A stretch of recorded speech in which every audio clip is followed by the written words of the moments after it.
Hello everyone, good morning, good afternoon, good evening. Myself Tirth, how are you all? Hope so you all are fine. तो दोस्तों, आज हम CA final paper number 4 law में जो chapter number 1 है appointment and qualification of directors, उसमें भी हम जैसे कि मैंने स्ट्रेटेजी बताई थी कि हम सेक्शन वाइज डिटेल्स कवर करेंगे। उस मुताबिक हम आज सेक्शन 153 टू 159 कवर करेंगे, जो कि है पूरी का पूरा डिन के रिलेटेड। तो ठीक है दोस्तों,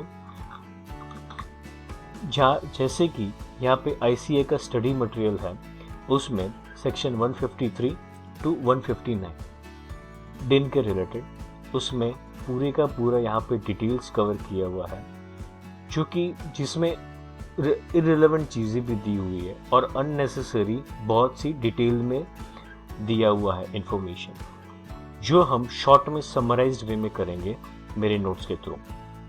so now starting with section 153, filing of application for allotment of DIN.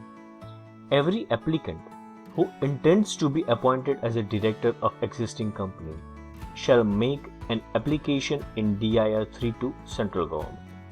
In case of a proposed director for the new company, the particulars of maximum 3 proposed director shall be mentioned in Form INC 32 and DIN shall be allocated to such 3 directors. इसमें यह कहा गया है कि जो भी applicant है जिनको डायरेक्टर बनना है एग्जिस्टिंग कंपनी में, यहाँ पे आप लोग ध्यान रखिएगा, न्यू नहीं एग्जिस्टिंग कंपनी दिया हुआ है। अगर उसमें किसी भी एप्लीकेंट को डायरेक्टर बनना है तो उसमें उसको DIR 3 में एप्लीकेशन करना रहेगा सेंट्रल गवर्नमेंट को। और अगर कंपनी भी नहीं है और डायरेक्टर भी नए हैं तो उस केस में मैक्सिमम 3 प्रपोज्ड एप्लीकेंट को इस INC 32 फॉर्म में एप्लीकेशन करना रहेगा और उस मुताबिक ही डिन होगी, वो इन 3 प्रपोज्ड डायरेक्टर को अलॉट किया जाएगा। इन case of a person not having last name, then his or his father's or his grandfather's surname shall be mentioned in the last name along with the declaration in the form DIR 3A. Going further, section 154, allotment of DIN. Central government shall allot DIN to the applicant within 1 month from the receipt of application. In case of any defect or incompleteness, the applicant has to rectify the defects or the incompleteness by resubmitting the application within 15 days of such placing on the website and email. इस case में ये कहा गया है कि after filing of application for the allotment of DIN, central government shall allot DIN to the applicant within 1 month from the receipt of application. यहाँ पे दोस्तों ध्यान रखिएगा, 30 दिन नहीं 1 मंथ दिया हुआ है। आप लोग सोचेंगे कि 30 दिन और 1 महीने में फ़र्क ही क्या है, लेकिन बहुत फ़र्क है और ये लॉ का लैंग्वेज है। और जैसा कि आप जानते ही है कि लॉ में जो भी वर्ड दिया हुआ है वो ही होना चाहिए। तो इस केस में आप लोग ध्यान रखिएगा कि ये 30 दिन नहीं 1 मंथ लिखना। In case of any defect और incompleteness, applicant has to rectify the defect और incompleteness by resubmitting the application within 15 days. अगर कोई भी डिफेक्ट या इनकम्प्लीटनेस है तो उस केस में एप्लीकेंट को विद इन 15 डेज सच डिफेक्ट और इनकम्प्लीटनेस रेक्टिफाई करना रहेगा। Section 155, prohibition on obtaining more than 1 DIN.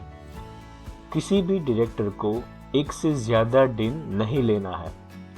अगर उस डायरेक्टर को किसी भी LLP में डेजिग्नेटेड पार्टनर भी बनना हो तो उस केस में भी जो डेजिग्नेटेड जो पार्टनरशिप आइडेंटिफिकेशन नंबर है वो भी नहीं लेना होगा। उसमें भी ये डिन और DPIN दोनों ही सेम रहेंगे। Moving further, section 156, director to intimate DIN to company in DIR 3B.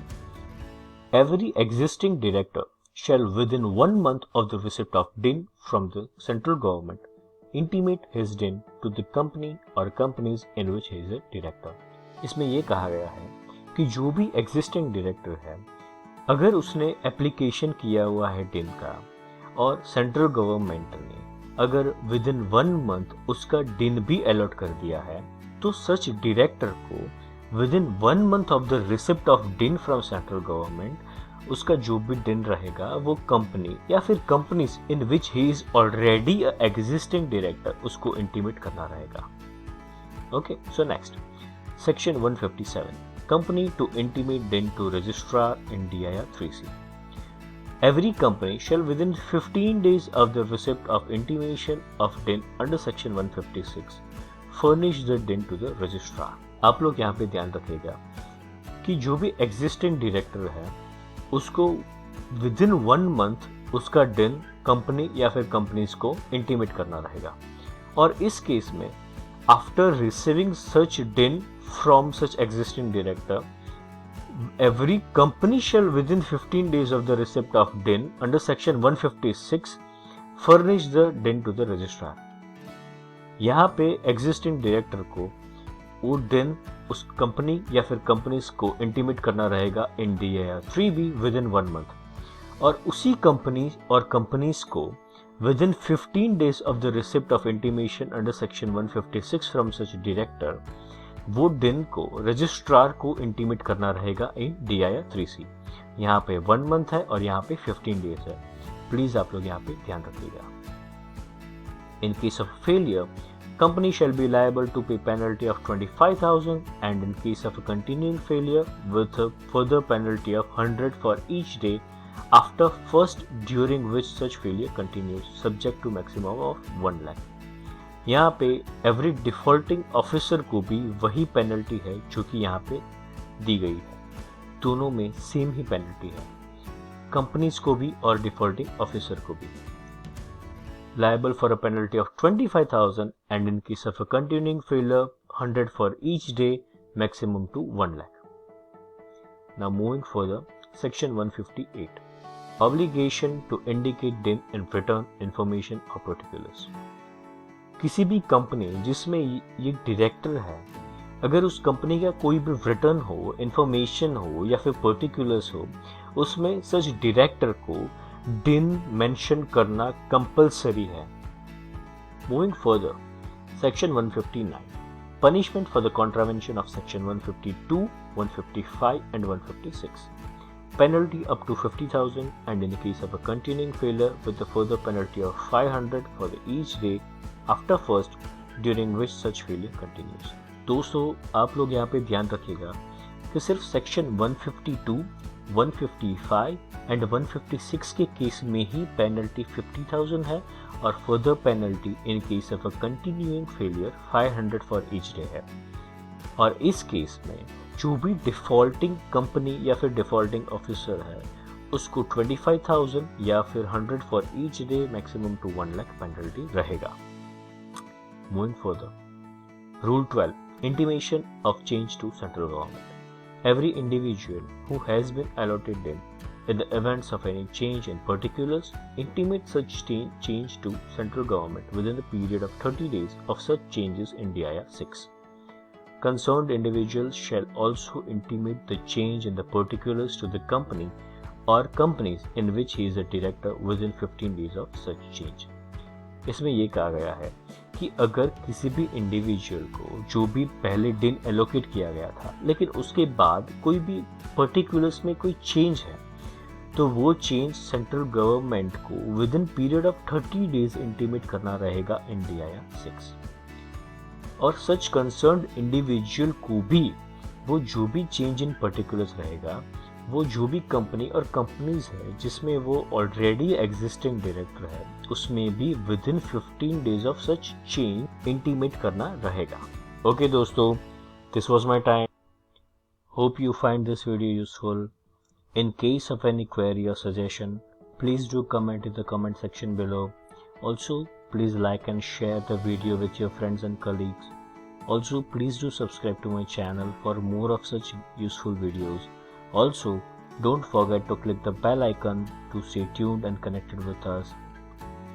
We are also available on the social media platform like Twitter, LinkedIn, Telegram, Instagram or Facebook. And if you want to follow us, please do visit such social media platform. Also, please do visit my YouTube channel CA Edu World, जिसमें already मैंने direct text CA final के बहुत से topic की video already upload किए हुए हैं और जो कि मई 21 और नवंबर 21 के लिए एप्लीकेबल है। तो होप आप लोगों को वो वीडियो यूज़फुल लगे। ओके दोस्तों, thank you, bye bye, take care.